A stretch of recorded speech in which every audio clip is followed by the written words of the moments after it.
If your organization is running SQL Server, whether that is on premises, Azure SQL Database, or AWS RDS, and you want to get that data into Databricks without writing a single line of custom ETL code, then this tutorial is exactly what you need. Welcome back to DataMindAI. I am Ahmed Mahmoud, and today we are going to dive into a full end-to-end walkthrough of the Databricks Lakeflow Connect SQL Server connector. Now, we are going to start from prerequisites all the way through to data landing in a streaming Delta table, ready for analytics and AI workloads. Here's exactly what we are going to cover today. We'll start with the prerequisites, and I want to spend proper time here because this is where most implementation gets stuck. We'll cover Unity Catalog permissions, network configuration, and what you need to set up on the SQL Server side. Then we'll configure the connector, set up a Lakeflow Connect ingestion pipeline, and watch it run if it is possible. Or I will show you like the one which had run already. By the end of this video, you will have a fully working incremental ingestion pipeline pulling data from SQL Server into Delta tables. Now, and before we jump in, let me give you the why. Most enterprise organizations still have the majority of their transactional data sitting in relational databases, SQL Server being one of the most common. Moving that data into a modern lakehouse has historically meant custom Spark jobs, brittle JDBC connections, or expensive third-party ETL tools. Lakeflow Connect changes that. It is a fully managed serverless ingestion layer built directly into Databricks with a built-in change data capture, governance through Unity Catalog, and zero infrastructure to manage on your end. Now, in terms of level, this tutorial assumes you are comfortable with Databricks fundamentals. You know what a Unity Catalog is, you understand the medallion architecture, and you have worked with Delta tables before. If any of those are unfamiliar, I will drop links in the description to the prerequisite video. What we are doing today is a production grade setup, not a toy demo. So we are going to treat it seriously. Here is our agenda for today. Prerequisite, Unity Catalog, networking, SQL Server setup, then the connector configuration, then the ingestion pipeline, then we verify that the data in Delta tables, and finally, I'll show you how to choose between change tracking and change data capture and when to use each of them. So let us get into it. Before we talk about how Databricks solves the pipeline challenge, I want to take a moment to acknowledge why building and running reliable data pipelines is genuinely hard, because it is easy to underestimate the complexity involved. Look at what sits right in the center of this diagram, your transformation logic. That is it. That is the part your data engineers actually want to focus on. That is where the business value lives. But look at everything surrounding it. Now, at the top, you need version control so you can track changes, roll back safely, and collaborate without breaking production. And you need also deployment infrastructure, CI/CD pipeline, environment management, the whole DevOps layer that most data teams didn't sign up to become experts in. Now, then in the middle ring, you have four more responsibilities pulling your team's attention in different directions. Quality checks, making sure the data coming through is actually correct. Right people can access the right data and that you have audit trails. Data discovery, so downstream consumers So downstream consumers can actually find and understand what they have built. So, and then dependency management, knowing which pipeline depends on which and what breaks when something upstream changes. Yeah. Now, the yellow boxes represent the operational infrastructure concerns that run alongside your pipeline. For example, the backfill handling. What happens when a source system goes down and you need to reprocess historical data? The daily partition computation, managing how data is partitioned for performance, and checkpointing and retries so that when a job fails at step 47 out of 100, it doesn't start from scratch. Now, and then at the bottom, you have the ecosystem your pipeline needs to serve: streaming, data lakes, orchestration, data science, machine learning, generative AI, data warehousing, business intelligence. Every one of these consumers has different requirements and expectation from your pipeline. Now, so here's the reality. Your transformation logic, the actual business logic, is surrounded by 8 to 10 distinct engineering concerns, each of which is a specialization in its own right.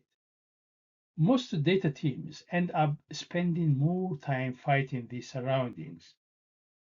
So the surrounding infrastructure than actually building the thing that matters. Now, this is exactly the problem that Databricks Lakeflow is designed to solve. Rather than forcing your team to build and maintain all of this scaffolding themselves, Lakeflow manages it as a managed declarative service. So your engineers can put their energy back where it belongs in the transformation logic, not around it. Now let us return back to the Microsoft SQL connector. So before we start working on the connector, we need to consider a couple of things. Number one is like region and feature compatibility. So Lakeflow Connect supports a wide range of SQL Server database variation, including Microsoft SQL database, Azure SQL database, Amazon RDS for SQL Server, Microsoft SQL Server running on Azure VM and Amazon EC2, and on-premise SQL Server accessed through Azure Express Route or AWS Direct Connect. Now, and also since Lakeflow Connect runs on serverless pipeline, and there's also built-in features such as pipeline observability, event log alerting, and Lakehouse monitoring can be leveraged. Yeah, so if serverless is not supported in your region, work with your Databricks account team to file a request to help you prioritize development or deployment in that region. Now, Lakeflow Connect is built on the data intelligence platform, which provides a seamless integration with Unity Catalog to reuse established permission and access control. So if your Databricks tables are on Hive, we recommend upgrading them to UC, the Unity Catalog, to benefit from these features. Before we start using Lakeflow Connect, we should also consider the governance and private network security, and we make sure that the platform we are using supports encryption in transit and encryption while the data is on storage. So we need to make sure that the traffic, the data while it is traveling from the client and the control plane, the data is encrypted in transit using TLS 1.3. This is a recommendation. So I'm going to test or to check whether TLS 1.3 is supported or included within the Databricks, but the recommendation is to use TLS 1.3 and to disable TLS 1.1 if it is there. So this is one requirement, and the second one is, especially if you're working in a secure environment, and the second one is like all the files, the raw files which sits in the Unity catalog volume. Yeah, it's very important. The Unity catalog has its volume, and all the files which sit there are also encrypted by the underlying storage provider. So if they are sitting in Azure, then they are protected using Azure storage encryption. And then if it is AWS, is also encrypted using AWS provider. Yeah. Now, so always the data address is protected following best practices and the compliance standard. Yeah. So again, the other side is like if you have a secure environment where we have VNet, private endpoints. So it is very important to understand that the private endpoints is going to be you are going to disable public internet, and therefore the connection is going to be via the private network of the provider. Yeah. So all the communication is going to happen via the provider's private network. Yeah. So once data is ingested into Databricks, it is encrypted like other data set with Unity catalog. Yeah. So the ingestion gateway that extracts snapshots, change logs, and metadata from source database lands in, of course, as we said before, Unity catalog volume. So a storage abstraction best for registering non-tabular data sets such as JSON files. This Unity catalog volume then resides, of course, on the storage of the provider. Yeah. Now, additionally, the Unity catalog enforce fine-grained access control. This is on top of that. There's also fine-grained access control and maintains audit trail on that as well. So that is extra bit which Databricks gives you, the one we are going to talk when you talk about Unity catalog. Now, so before we start the connection, Microsoft SQL connection to, let us make sure you have everything you need. Yeah, so you need to have always this list in front of you. So first, the Unity catalog must be enabled. Yeah, this is also, it looks obvious, but is critical. Yeah, so the Unity catalog must be enabled. This is non-negotiable for Lakeflow Connect. You will need create connection privilege to create the connection object. So you need to have create connection privilege on the catalog. Yeah. Now, and use catalog plus create table to write data there. So you need to have these privileges in the Unity catalog. Now, the second one is the serverless compute must be enabled as well. Serverless compute, the ingestion pipeline runs on a serverless. So you'll also need a classic compute cluster for the gateway. A third is like networking. So Databricks need to be able to reach your SQL Server. That means VPC routine is configured. Firewall rules allow port 1433. And for production environment, consider using a private link or VPN. Now, the fourth one is SQL Server permission. You need the database user with at least DB data reader permission. So if you want CDC, you will need also DB owner or specific CDC permission, depending on your SQL Server version. So check all of these before you start or before you hit blocker. Now we have started configuring the Microsoft SQL connector now. Yeah, so the first is going to be configuring Unity catalog permission. So within Databricks, first ensure serverless compute is enabled for netbooks, workflow, and pipeline.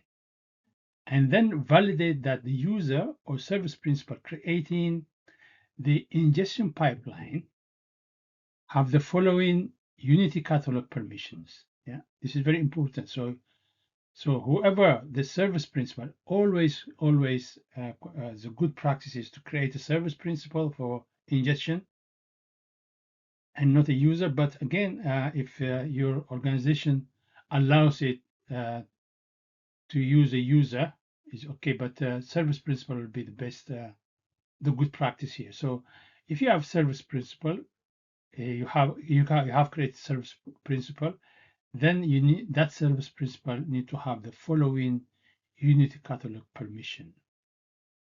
Number one is like the create connection on the metastore. So the reason why you need this create connection is Lakeflow Connect needs to establish a secure connection to SQL Server. Yeah, because the Lakeflow Connect needs that secure connection, you need to have this create connection on the metastore. The second one is use catalog on the target catalog. Yeah, it is required as provides access to the catalog where Lakeflow Connect will land the SQL Server data tables in and Unity catalog. So of course you are going moving data, so you are going to put it in the catalog or the Databricks, and therefore you need to have this use catalog to that specific catalog you created for this purpose. Now you also the service principal need also have use schema or create table and create volume on an existing schema or create a schema on a target catalog. So this provides the necessary rights to access the schemas and create storage locations for ingested data tables. Yeah, don't forget you are ingesting data. You need to create tables. You need to access the schema. Yeah, you need to access, of course, the catalog, and then the schema, and then the tables within that schema. So that's a specific one, and also the create volume is critical here as well because as we said before, we are going to create a volume to for the Lakeflow to hold the files, yeah, the staging files. So the service principal should have like use schema, create table, and create volume. These are important, and even if you are using, for example, existing schema, or this is if you are new one, you need to have create schema. If the schema exists already, you need to have like use a schema, yeah. And also the service principal should have unrestricted permission to create clusters or custom cluster policy. This is a pain in the neck because having this unrestricted permission to create clusters can pose like issues with cost, yeah, and might have some kind of problem. But there is no option here because if you don't have that one, then because the Lakeflow Connect requires to spin up the compute resource required for the gateway ingestion process. So the gateway ingestion process, the one which is responsible to connect to the data source and bring data from the data source into the Unity catalog volume, that function requires like a cluster. So the cluster also it needs to spin up the resources the resource needed. So if it needs more resources, it shouldn't stop. You shouldn't allow the process to stop because there is not enough resources in that case. Yeah. So you need to go to the Databricks and then you need to make sure that Unity catalog is enabled in your workspace. The create connection privilege on the store is there. Use catalog and create table privilege is already given. So these are like, for example, in my case, I put grant create connection on Metastore to, if you have a group called data engineers, for example, where you put users, in, you put a group instead of individual user. This is also one good practice. So you create a group to do certain things, so you don't need to give it to a specific person. So you add that person in that group. So if he's part of that group, then he can do the job itself. So you can say like grant create connection on the meta store to that group or to the service principal. Now, you also have like grant use catalog. On the catalog name is like, for example, if you are working in here, for example, DataMindAI, this is the catalog I created. So if you want to, the data engineers have access to that catalog, then you need to create grant use catalog on catalog, the one you created now. Again, you need to say grant. Now, in that catalog, we have created like schema called bronze, silver, and then whatever. Yeah, so as a schema, different schema. So in this case, we say grant use schema on schema. The schema sits in DataMindAI, and it's called bronze. So DataMindAI bronze again to data engineer. And then again create table. That's grant create table on a schema, which is the schema is bronze or DataMindAI bronze to the data engineers. Yeah. Now, so let always, of course, make sure that the team manage objects in that schema. So grant modify, for example, a schema DataMindAI to the schema to data engineers, for example. So that's the good practice we're talking about. Yeah. So service principal or a group. Yeah. So the group can manage objects instead of individuals. Before we build any Lakeflow Connect pipeline, we need the Unity catalog set up properly, because Unity catalog is what governs credentials, access control, and where the ingested delta tables will land. So we saw all this, how to configure the Unity catalog, and the credentials is required for the account, which the ingestion account or the service account, which will help us ingest data.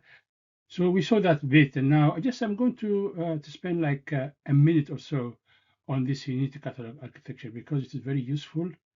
One, to understand, and because it will be useful as well when you ingest data. So at the top, you have the Databricks account, and then you have the meta store, which is a Unity catalog, which we call now. So it is the meta store or the Unity catalog is a top level governance container. So its job is to manage catalogs, all the catalog there, connections, and storage locations.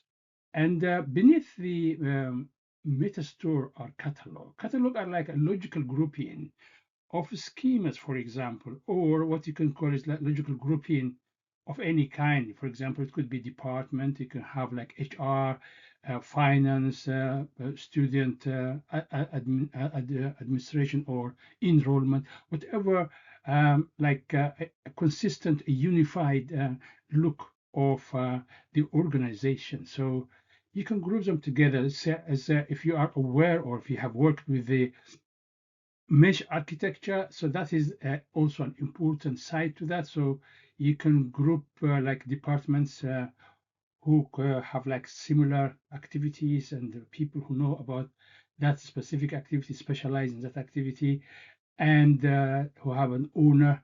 So the data which have these characteristics, you just group them together, and you embed the data engineers there, or the system engineers, and on the top you will have that federation of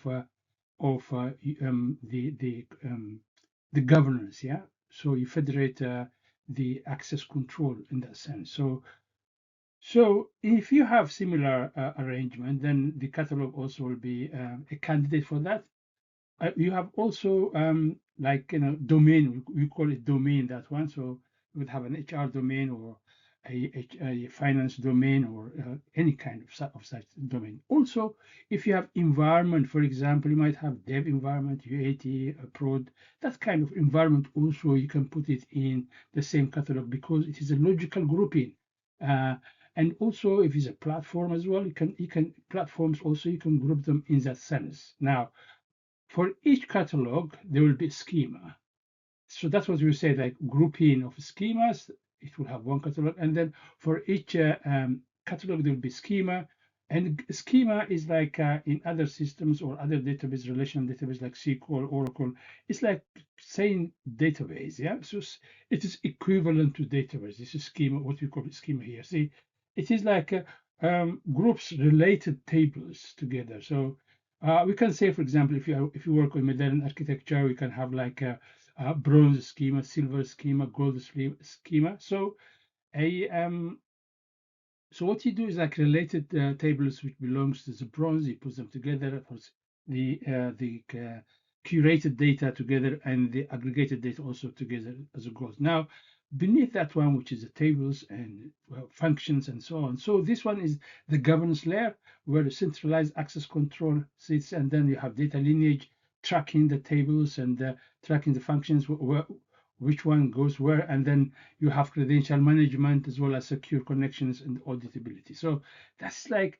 in a nutshell. That's why I want to say it has like indirectly connection to the Lake Connect, as it were. When you do the connection, it will help you if you understand that way. So when you create like these connections, that one, for example, where to put the bronze, where to put silver, and also the catalogs, the databases we're talking about, and also the tables as well. So that is, it will be very useful. It's not directly related to the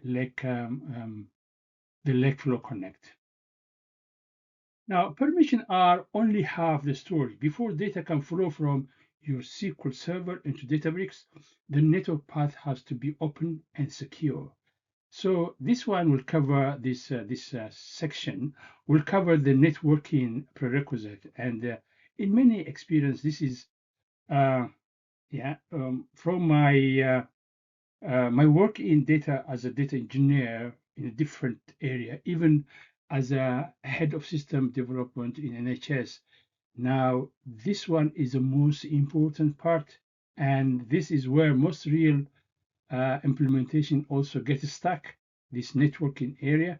Now, I'm not going to spend much time here, but I will have another session, separate dedicated session for this, how to make your network secure, and how to create a secure, like disabling, when I say secure means disabling public internet, yeah? So you create your own VNet, your own subnets and private link as well. Yeah, so that's kind of a separate secure environment. We need to spend time here. So, but I'm going to touch here one or two points so that it will be very useful.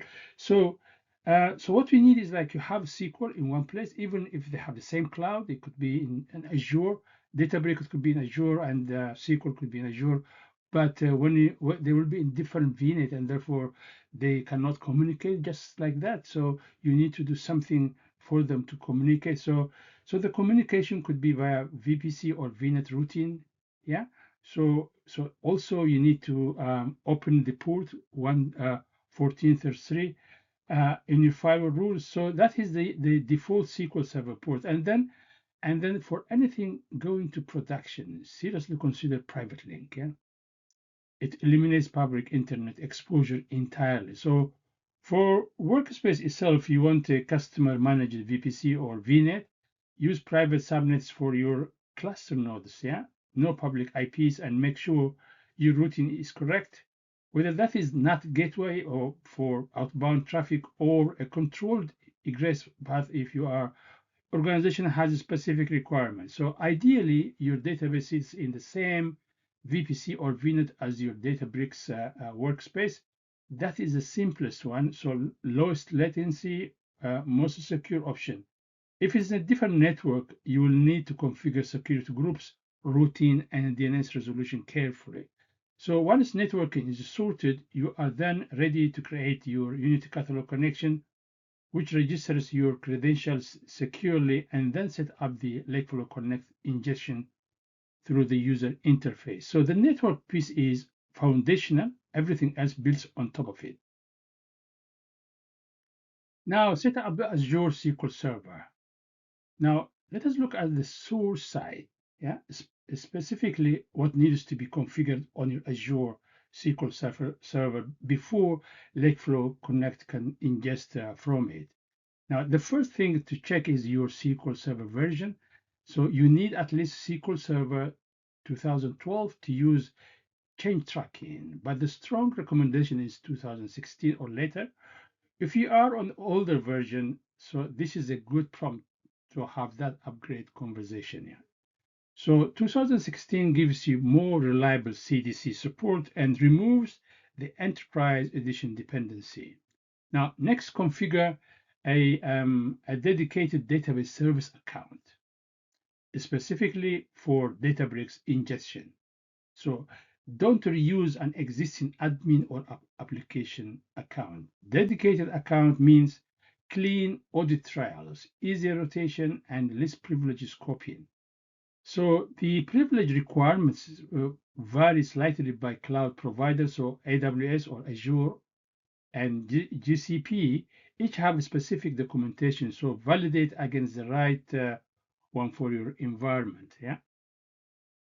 Now, finally, and this links directly to the next slide, you need to decide between change tracking and CDC and enables the appropriate one on your source tables. This is a critical decision, design decision that affects both your source database performance and the fidelity of data you capture. So these are your source side prerequisites. So get this right before touching the Databricks side, and your setup will be significantly smoother. Change tracking and change data capture is one of the most important technical decisions you'll make when configuring Lakeflow Connect. Do you use change tracking or change data capture? They sound similar, but they serve different purposes and very different trade-offs. Yeah? Now, change tracking is the lightweight option. It tells you that a row has changed, but it doesn't tell you what the operation was, whether it was an insert, an update, or delete. It does require a primary key on your table, but its overhead on the source database is minimal. If you have high volume tables and database performance is a concern, then change tracking is a safe option. Now the CDC goes much deeper. It captures every single operation on a table, inserts, update, delete, and gives you a full historical view of all changes over time. It doesn't require a primary key, which makes it more flexible for legacy tables. However, it does put more load on your source database because it reads from the transaction log. For tables where you need a complete audit trail or need to replay history, CDC is the right choice. My rule of thumb is if you need to know that something changed and want minimal source impact, use change tracking. If you need to know what changed and need full history, use CDC, but do it with eyes open about the performance impact. In practice, most production implementations end up using a mix of both depending on the sensitivity and volume of each table. Now, choose wisely at the start. Switching between methods later requires reconfiguring your pipeline and potentially reseeding your target tables. If your Azure database lives in Azure, if it is Azure database, for example, so you need to go to Azure portal and sign using Azure account and credentials. So, and then what you can do is like you can go and it's on your left-hand side, you'll see like, for example, click all services and search for SQL Server there. So find and click your server, the one where your data exists, and then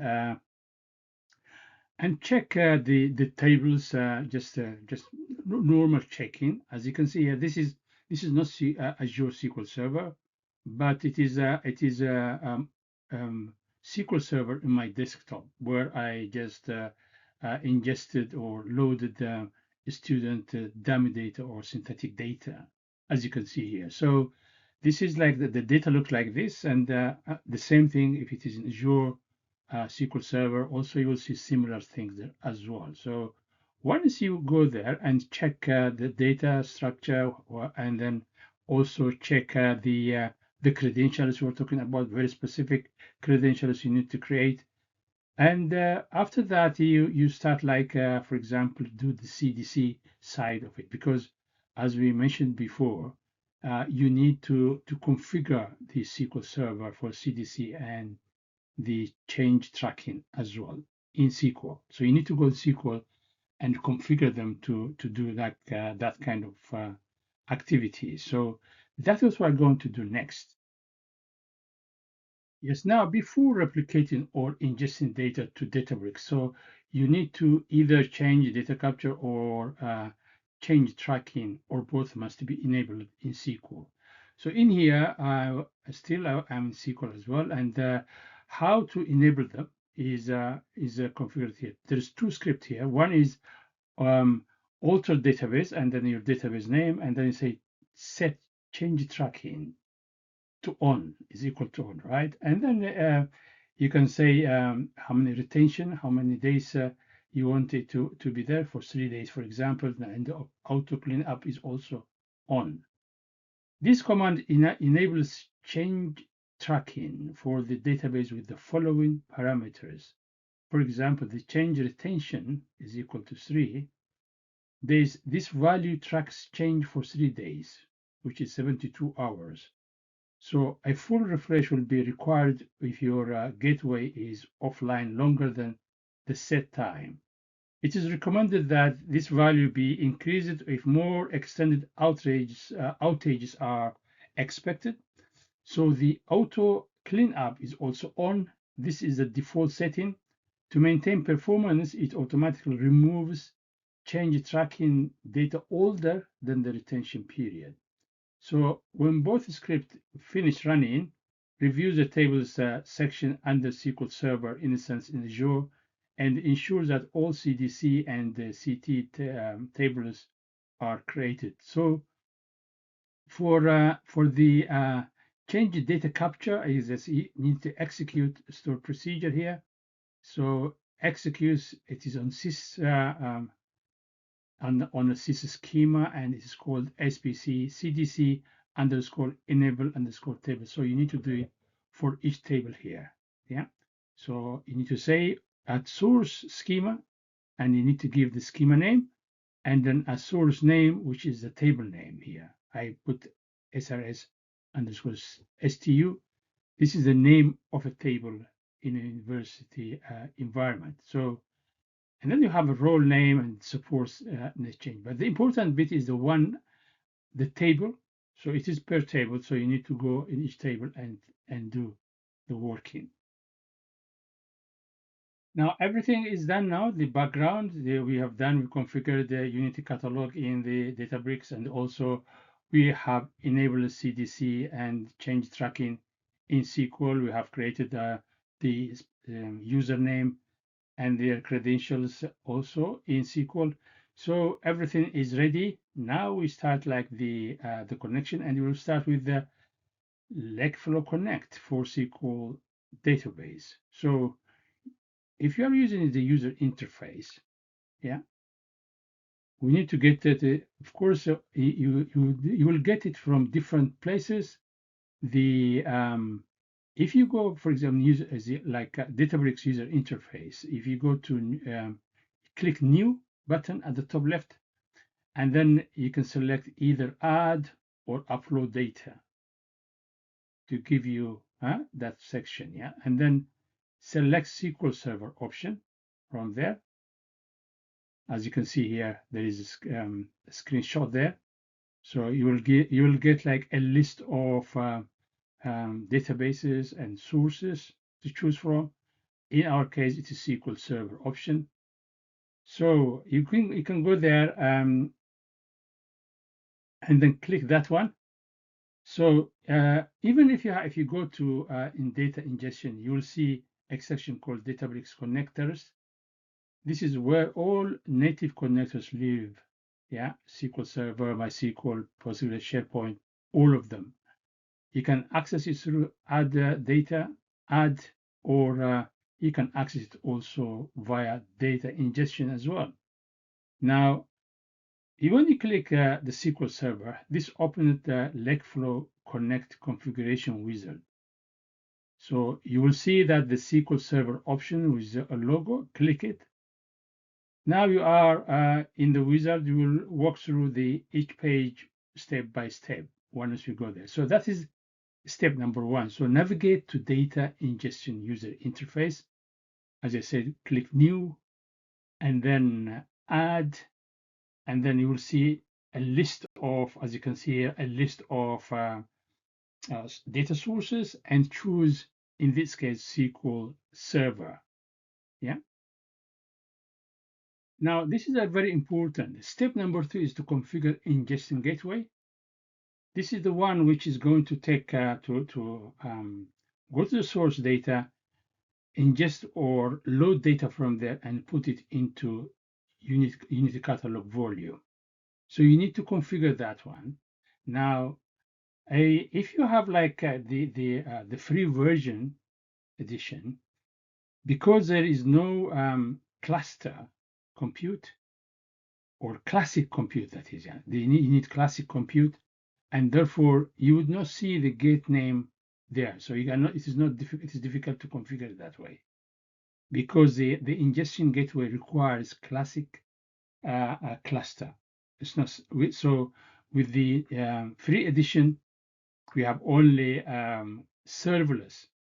Yeah, the serverless is enabled there, but we don't have the classic cluster there. So the gateway is difficult to configure that way, but we are going to do it in a different environment. I'm going to have a session in Azure Databricks, so I will show you how to do it from there. But here I have a screenshot, and I'm going to go through that one as well. So you do this, the gateway, yeah. So gateway name, you can name it like SQL Server Pro, whatever it is, and then you need to have the staging catalog, so where it is going to be, and then you need to have the schema of the staging as well. So that is yeah. So what is going to happen is the configuring ingestion gateway. This is the components that will connect to your SQL Server, as we said, and extract data. You will see these fields on the page. As you can see here, first, gateway name, give it a descriptive name. I recommend here on when you configure that one, for the name, include the source system and environment. For example, if it is a SQL Server, is a system, and then his broad production, the environment, and gateway, or SQL Server HR dev gateway, something like that. So that will be very useful naming convention that you can use. So you can say SQL Server underscore HR underscore dev underscore gateway. That will be clear naming convention to use. This makes it easy to identify it later. Yeah. So the second one is like staging catalog. This is the Unity catalog we were talking about. So catalog is where staging data will be stored. Select an existing catalog from the drop down, and if you don't have one, create it first. Yeah. So you need to have catalog here. Third, staging schema. This is a schema within that catalog where the staging volume will be created. So you can select an existing schema or create a new one. Lakeflow will automatically create the volume inside this schema. So the staging catalog and schema must be in Unity catalog, and you must have permission to create volume there. So once you have filled this in, click next. We are moving to the pipeline configuration page. Yeah. So this is a screenshot. So this is step number 1 from this, from step by step inside Databricks, yeah, user interface. So we are in the ingestion gateway side. As you can see, you can ingestion gateway name. You name it like a SQL Server underscore gateway, yeah, or whatever it is. So the location for your staging ingestion, like a catalog, in here is going to be main, and then we name the schema is a SQL Server. Yeah. So that's like just to see. Probably you might not be able to see it in the free edition. That's why I brought it here. Now let us see the second option. Now we've done with the Lakeflow Connect, but we'll see we might have a couple of things which are related to Lakeflow Connect, but we are going to the territory. We are going once we finish, put the data into the volume, into catalog volume, it will be decoupled. So the second option will be the pipeline will take over with the serverless. Yeah. So we need to have like this mental structure in your mind. So it is two area. One is like the ingestion gateway, which it is volume. Yeah, you need to catalog volume. So when the data comes in from the source, it will be on this volume, and then another one will take over the pipeline. So the pipeline will take it from this volume and put it in a delta table. Yeah. So you need two different clusters here, the compute cluster for the ingestion gateway and the serverless for the pipeline. Yeah. So you need this one into mind when you work um, on this ingestion what is called Lakeflow Connect. We are on step number 3. Now is creating the Unity catalog connection now. This is where your database credentials lives. So you'll be prompted to either select an existing connection or create a new one. So let us create a new one, for example. So if you create a new one, what you'll do is like you fill these fields like connection name, make it descriptive. You got SQL Server underscore prod underscore con, for example. The host, your SQL Server host name. Yeah. So what's the name of your SQL Server? You can first probably you have done it before you come here, and then you can choose it. But if you are doing it while you are doing the ingestion process, creating it here on this page, then you need to choose the host, which will be your SQL Server host name. You need to go to or IP address. Yeah. So if it is Azure SQL, you need to go there and copy the host name, or if there is IP address as well, you can copy the IP address and paste it there. Yeah. So if it is for AWS RDS, this looks like, for example, you need to set up, of course, in AWS RDS the SQL Server. So the way they name it is slightly different in AWS. So it could be, for example, my database, and then .abc123, and then the region. Yeah. So that's how, and then it could be the region.rds.amazonaws.com. It's a very long one, but again, it is very simple as well. You can go to AWS where the RDS is living, and then you can copy and paste it from there as well. So the port is always the SQL 14333 is a default for all SQL servers. Now the database, the specific database you are connecting to, will have the name of that database.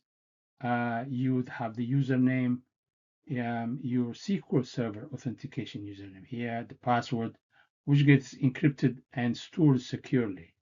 Yeah.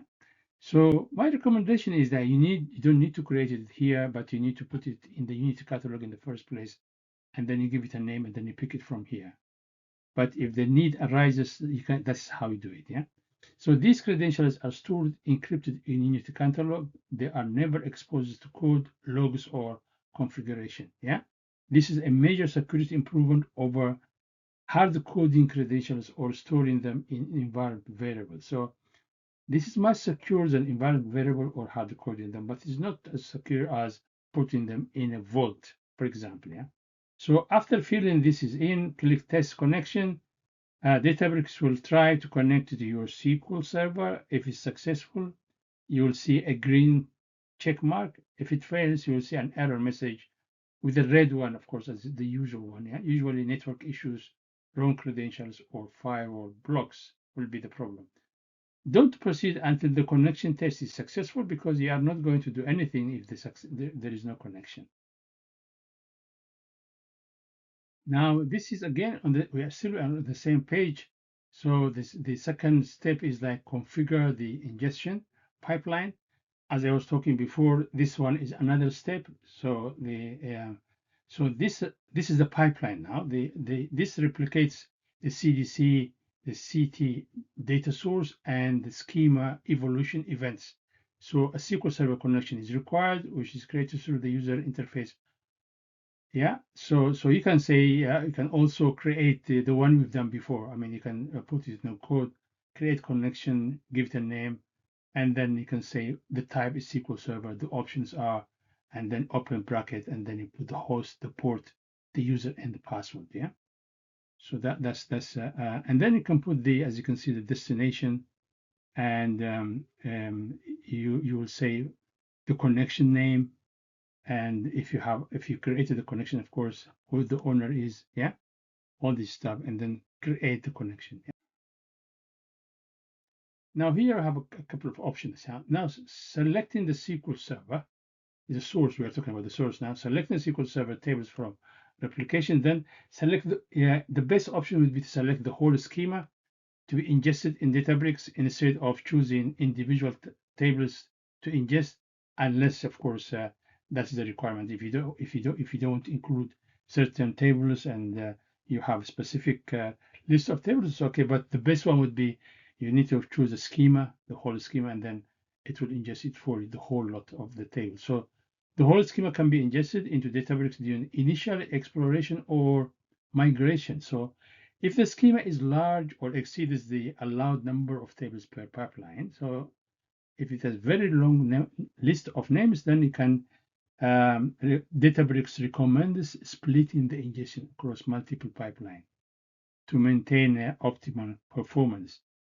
So for use case specific workflow, such as for example, if you have machine learning models, dashboards, or reports, it is generally more efficient to ingest individual tables tailored to that specific need rather than the whole schema. So this is the use of that one. So you can either use all the tables, or you can use like a specific tables from the list. And this is a destination, which is configures a destination where the SQL Server tables, the tables we have chosen now, will be replicated or copied within the Unity catalog. So select the main from your catalog. You have a catalog, for example, it could be like it could be bronze, for example, if you create a bronze catalog. But in this case, the example is main. So you can choose main, and then the schema, it could be within sorry, the catalog could be dev. Yeah. So you create the dev catalog, and then the schema could be bronze. Yeah. So in bronze is just to land the data in Unity catalog. So that is the choice you make, and then yeah, and then you do next. This is where you configure the schedules and notifications, yeah, for your pipeline. So in here, this is the final step, will help determine how often to run the pipeline and where success or failure message should be sent. So two things. One is the frequency, and the second is like where to send if there is a failure. Yeah, the email messaging system. Yeah. So messages should be sent. So set the pipeline to run, for example, every 6 hours, or notify the user only of pipeline fails. So this interval can be configured to meet the needs of your workload. So the ingestion pipeline can be triggered on a custom schedule as well. So Lakeflow Connect will automatically create a dedicated job for each scheduled pipeline trigger. So this ingestion pipeline is a task within the job. Optionally, more tasks can be added before or after the ingestion task for any downstream processing. Now, the ingestion pipeline is saved and triggered, starting a full data load from the SQL Server into Databricks. Of course, you can change the schedule, you can change the notification, you add who's the recipient, and so on and so forth. But now it has been set up properly, and finish it, save it. Yeah. Now we need to validate what happened. Yeah. So validate successful runs of the gateway and its ingestion pipeline. So navigate to the pipeline menu. So in your Databricks user interface, you have the pipeline menu to check if the gateway ingestion pipeline is running. Once it's complete, search for update progress within the pipeline event log interface at the bottom panel to ensure that the gateway successfully ingests the source data. So you need to go there to pipeline and then check. You can see here, like I will come back to the event log to see in details. But so that's the key part, to check the event log. We have the event log. We have access to that event log, and we can see what is happening there as well. So to check the status or the what is happening, as you can see, so navigate to the pipeline menu. We said before, you go to the pipeline on the left-hand side. Then you click that one, then the screenshot below shows that the ingestion pipeline has performed 3 insert and update upsert operation, as you can see here. Yeah, if you see closely what is happening, yeah, you will see that how many upset like insert and update had been done so far. Yeah, you can also go to the catalog. Yeah, go to the catalog, and then so if you in your left hand side there is a catalog. Yeah, go there. Say for example, if your catalog is main, find the main. If your catalog is dev, find the dev one, and then within that one go to schema, the schema there, which is if it is bronze, the schema created. Then after the schema you can see the tables have been created. So open one of the tables, yeah, or click one of the tables, and then you will see, a page like that. So you'll have like the overview of that table, the sample data, the details, the permission, the policy history, lineage, insight, and quality. So you will see a multitude of information about that table, which you brought from SQL. Yeah. So you can come here, you can see the tables have been added. This is checking validation process. We are validating that the tables you saw in the source are here as well. So number one, they are as a table, they are there, so they have also data within them. This is why we are just checking the sample data. So there are a couple of data there. So this, which means the copying have succeeded. Now that the data, we saw the data have moved there, we saw it on a table, on the schema, on the catalog, the schema, and that table, they have moved it there. We've seen the event log as well. What happened within that in that pipeline.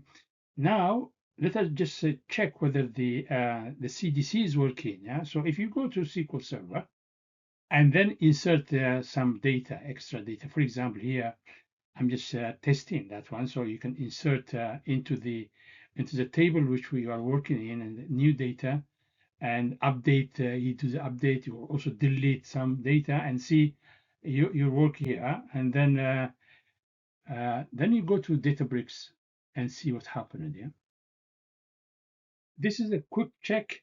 Yeah, so on the SQL Server, you do like the insert. You insert data, you update, and you insert, you update. Also, you delete data, and then check it in SQL. This is the source, and then once you've done that bit, and then of course, because our pipeline is CDC, any change will be reflected in our system there. And in Databricks, we saw that the catalog is called main, and the schema is SQL, and then you have a table there. So you go to your Databricks, and you can select it from there.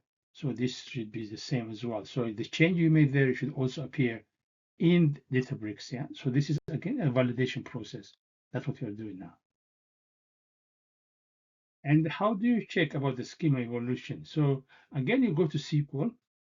We are going to add a different column, new column into the table. Say, for example, to add a column in SQL, you say alter table, the table name, and then add. In this case, you are adding email column. The name of the column is email, and it's varchar 100. null is allowed there. So when you select from the table now, you will see on the bottom here on your right hand side, you see the email column appearing here. So if schema evolution is supported, then when you go to SQL now to Databricks, we should be able to see the email as well. In the olden days, if you do like that, then the pipeline fails because the pipeline only knows the schema, the columns which had been used in the first place. So if there's any change on the column, if you add another column, if you change data type, your pipeline will fail. Huh? So, but what about here in Databricks? What happens if you change the column? So if on the source data, if they have added a new column, what is going to happen? So when you go to Databricks now, if you go to the schema, the catalog schema table and check whether this is the overview will tell you all the columns of that table. Yeah. So you can see here, for example, on the overview, you have at the end, you have an email and it's a string as well. So that new column have moved without causing havoc. Anyway, so after changing the source, trigger the ingestion pipeline by clicking the start button with the Databricks DLT user interface. Once the pipeline has been completed, verify that the change by browsing the target table as shown below. So the new column email will be appended to the end of the driver table. Yeah, so that's what we have done here. So monitoring the health and behavior is crucial as well. One is the ingestion and gateway pipeline are successful running. So we need to monitor the health of the pipeline. So the pipeline user interface provide data quality checks, as we said before, the pipeline progress, and data lineage information as well. So to view the event log entries into the pipeline user interface, locate the, for example, the bottom here, you can see it says event log. And if you locate a line there, locate the bottom pane under the pipeline DAG as shown below. So you can see the details. This is coming from the event log table somehow. So this is the pipeline, and the middle is the DAG. Yeah. So this is like the pipeline. I'm going to just spend time to show you this one because it's very critical for data engineers to understand what this means and how to use it from the Databricks point of view. So this is an overview. So this is we are saying the capabilities which is there and where to find them. So that is the idea of this session. So when you click one of the events, yeah, it will give you the summary and the JSON size. So if you click the JSON, the what it shows you is like this one, the drive underscore snapshot flow, the flow which created before was ingested from SQL Server and completed. Yeah, so that's what it's saying here. And then the maturity level is stable, it's saying, which means it indicates that the schema is stable and has not changed. Yeah. That is what it says here. What one of the biggest problem with Databricks, yeah, call it problem issues, is like the cost. So after a while, the cost spirals. It will be huge amount of money will be charged, and the monitoring the cost is very critical because this clustering, the one we are talking about, provisioning of clustering, is a key element here because each cluster is a server, it has its own CPU, it could be GPU as well. You are provisioning the memory, SSD, and a lot of things which we are bringing there. So if you 2 of them, 3 of them, 50 of them are coming there to do your work, which means each one is increasing, it's adding the cost. So again, serverless is different because serverless, the good thing about serverless is like if it's idle, it will stop. If it's active, if there is some work, it will start by itself. But the others, the cluster is not like that. It's not like the serverless. So it needs attention. And therefore, you need to do something about it. You need to have a monitoring system. There is a very extensive monitoring system within the Databricks because this is a very critical and contentious as well. And a lot of people have different opinion about it. So there are different tools, reports which can help you. Yeah, if you do GitHub, there is like an official one, which is like a very user-friendly report, which you can bring and put it on your Databricks site, and then you can use that facilities to see what is happening. And this is again another very small site to it, just a SQL scripting to do how to do the monitoring of the what is called the cost and observability there. So if you can see, there is a table called the system.billings.usage. So if you use that is your base table, the usage billing and usage, and then if you join that one with the price, the list prices, yeah, because they have also how much it costs, yeah. So the usage and the price, as you can see, you have this in Databricks is they have DBU count, yeah. So if you can see there, so for example, from the usage, if you can sum up the usage quantity, and then from the price from the usage quantity, this the one you sum it up. If you multiply it by the from the list price, yeah, as you can see there. So the amount, the money, the usage times whatever you have the price, yeah. So that one will give you pricing dot effective list plus default, yeah. When you multiply it by that one, it will give you the amount. But the key part is like the table has a lot of entry, and therefore you need to filter it. So you need to filter. You are interested in Lakeflow Connect now. You are interested in the pipeline ID and the date as well. What time you are talking about? Yeah. So when you put those ones, it will give you roughly how much it costs, and then you can link it if you want with like visualization tool, yeah, and you can see what is happening on here. So if you run that query, this is the table you get. So this is, as you said, Lakeflow Connect, the pipeline ID to show you there, and when had been ingested, and again the count, the count, and then the price, yeah. So it will give you the list, and then you won't be surprised if there is. You'll be alerted beforehand. That's the key part. Yeah? Now, best practices and key takeaways from this session. Now, we mentioned a couple of them. One is like, for example, when you do the ingestion, it needs to have its own account and passwords, yeah?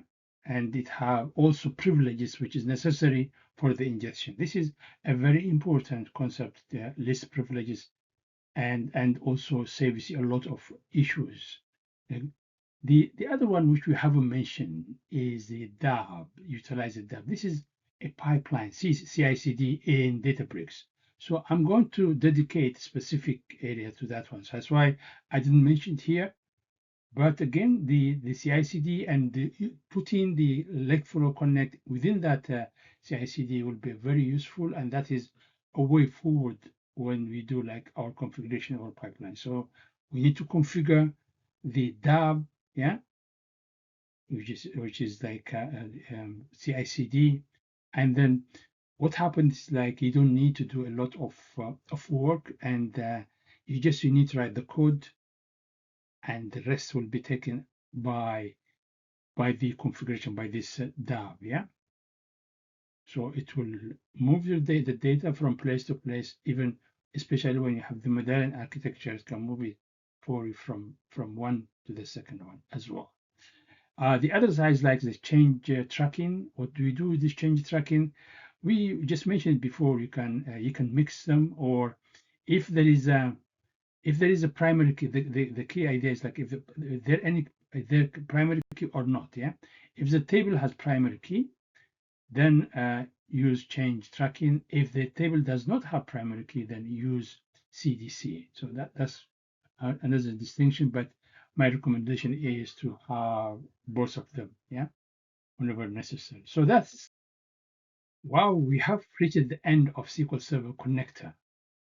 And now we are going to go to the MySQL connector. But MySQL connector is not going to be like Microsoft SQL connector, because deliberately I was just focusing on areas which require our attention. So we're not just talking about the connector that, per se. We're talking about different kind of areas which affect the connector, and we're just also we have spoken about pipeline. We have spoken about how to validate, where to go to validate, what to do within the validation, about the schema, evolution, and so on and so forth. So we have, even we talked about cost, right, which is not part of the connector as such, but because this affects the connectors, yeah, I just chosen SQL Server as an example, and you can do the same thing for the others. So we are going to focus after that with the connector only. Thank you very much. See you in MySQL connector.